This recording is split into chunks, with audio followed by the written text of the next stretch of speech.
Untuk sampah organik, kita menghasilkan rata-rata 460 kilo per hari atau sekitar 4,6 kuintal per hari, di mana sejumlah tersebut sudah kami bisa kelola secara mandiri.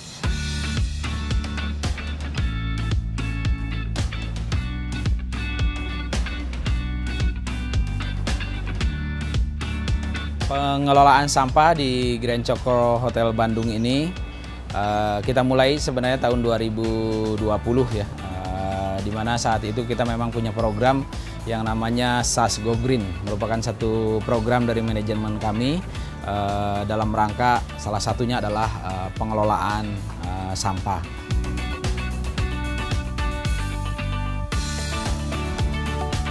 Saya jelaskan bahwa untuk sampah organik pengelolaannya kita ada beberapa tipe.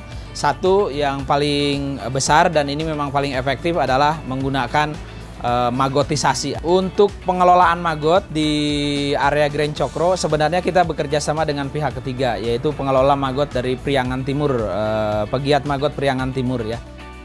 Sampah-sampah organik yang kita sudah pilah di area hulunya, di restoran, di kitchen, di tempat makan karyawan, sudah 100% kita pilah. Kemudian pengelolaannya melalui proses magotisasi yang paling utama, di mana dijadikan sebagai pakan magot ya. Magot sudah kita kenal bahwa memang dalam proses menghabiskan sampah-sampah organik ini sangat cepat.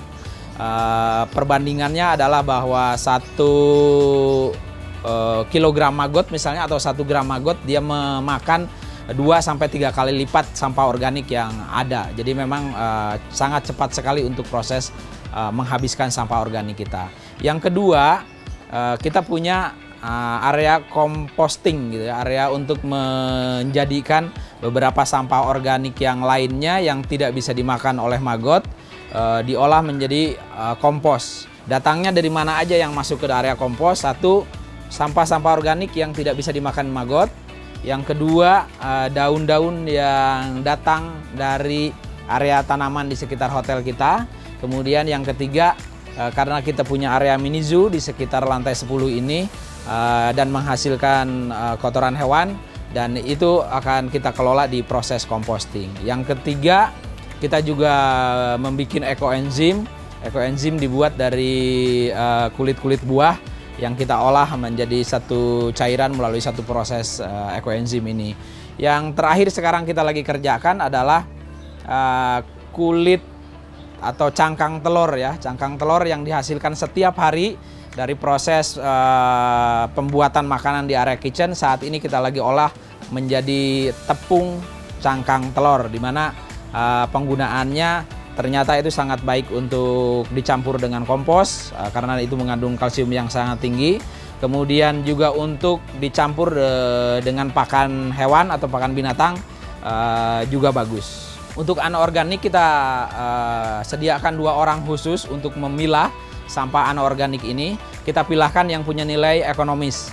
Yang punya nilai ekonomis kita pisahkan berdasarkan jenisnya masing-masing, karena dari masing-masing sampah anorganik yang punya nilai ekonomis ini nilainya berbeda-beda. Maka kita pisahkan berdasarkan tipenya, berdasarkan jenisnya. Sedangkan tiap 2 minggu sekali atau sebulan 2 kali kita lakukan penjualan, di mana dari hasil penjualan tersebut kita gunakan kembali untuk fasilitas-fasilitas dalam rangka untuk memperbaiki pengelolaan sampah di kita. Untuk residu, jumlahnya residu sebenarnya sangat kecil. Kita saat ini kalau di rata-rata kurang lebih 4% dari total sampah yang kita hasilkan itu memang residu. Residu masih menjadi PR, kami juga masih komunikasi dengan DLH Kota Bandung bagaimana mengolah residu itu, karena memang tujuannya di hotel kami pun pengen bahwa zero waste. Tapi jujur saat ini si residu masih belum bisa kami olah sendiri, jadi kita masih bekerja sama dengan Dinas Lingkungan Hidup untuk pengangkutannya.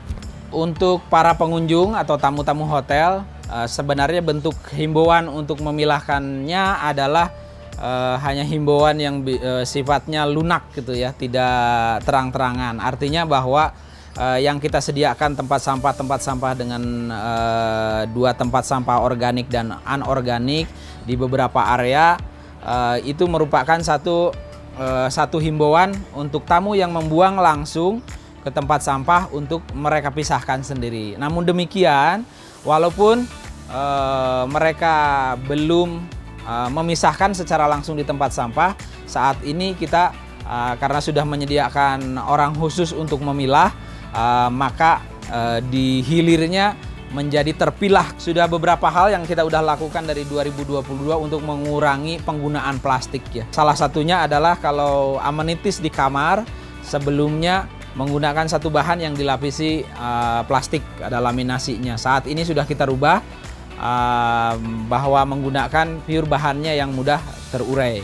Kemudian di restoran, straw plastik atau sedotan plastik sudah kita tidak gunakan lagi. Saat ini di kafe dan restoran kami sudah menggunakan sedotan atau straw yang berbahan kertas.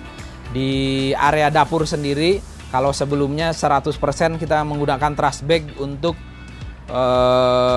tempat menampung sampah-sampah organik itu, saat ini sudah kami kurangi bahwa dengan menggunakan tong-tong khusus.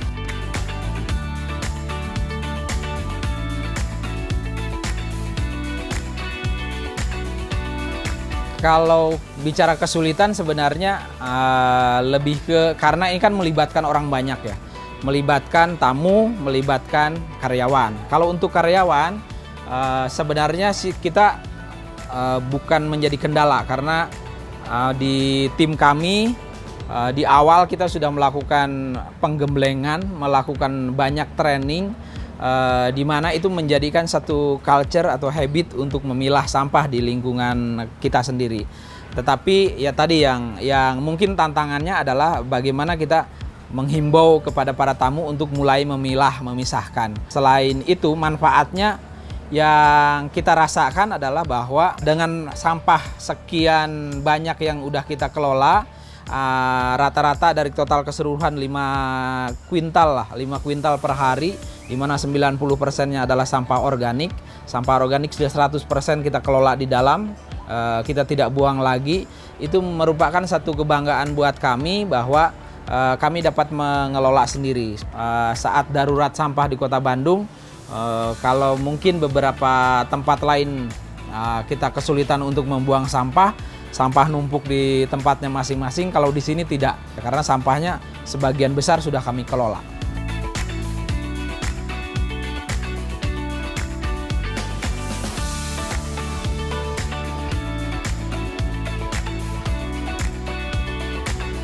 Kami menghimbau dari Grand Cokro Hotel Bandung supaya masing-masing pengelola di kawasannya masing-masing untuk melakukan pengelolaan sampah ini, karena dengan kita bisa mengolah atau mengelola sampah di lingkungan kita sendiri secara mandiri, itu akan sangat membantu terhadap Kota Bandung. Kami punya keyakinan bahwa sebenarnya apa yang kami lakukan ini adalah tujuannya adalah supaya kami Grand Cokro Hotel Bandung bisa berkontribusi terhadap lingkungan di Kota Bandung itu sendiri.